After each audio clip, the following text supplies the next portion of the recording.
Welcome back to the show. Consumers Energy has made significant strides toward achieving the goals of its reliability roadmap. In this sponsored segment this morning, we welcome to the show Tracy Wimmer to talk more about this success.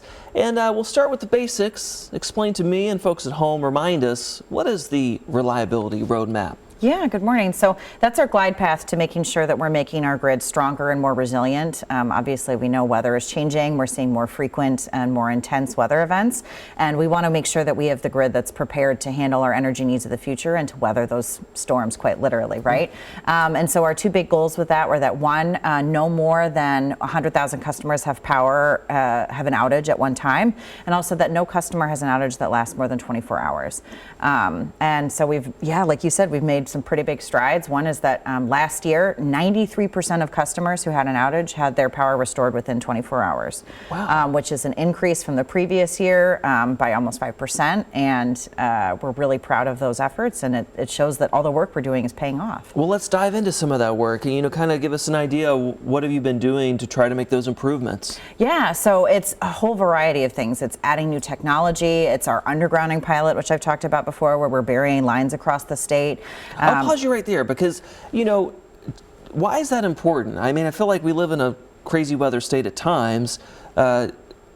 It just makes sense to me personally to expand the efforts to put more lines underground. So where is this pilot program stand right now? Yeah, absolutely.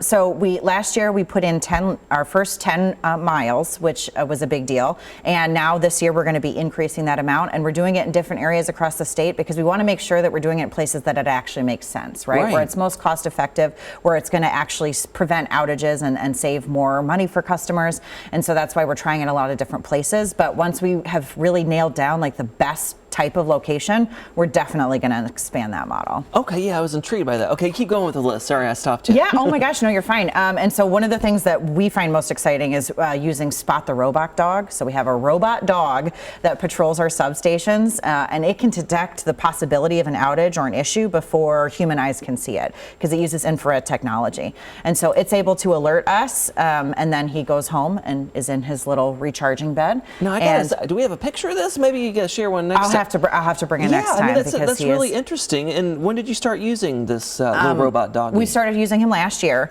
and he has been an excellent and very loving prototype. That is very interesting. So bottom line, you're always looking for ways, though, to increase efficiency and reduce those outages, right? Yeah, absolutely. And one of the biggest and most obvious is trimming trees, which last year we did 8,000 miles of tree trimming and line clearing, because that is the #1 cause of an outage, whether it's the tree itself having an issue or when we have big windstorms or ice storms that weigh that tree down and then it ends up falling. So doing that clearing makes sure that we can prevent an outage before it even happens. Well, and I just told the folks at home during the early news this morning, you're doing even more miles this year. So you stay busy. Where can folks learn more about your efforts with Consumers Energy? Yeah, so we have information on our website, and if they have any questions, they can always call our phone number.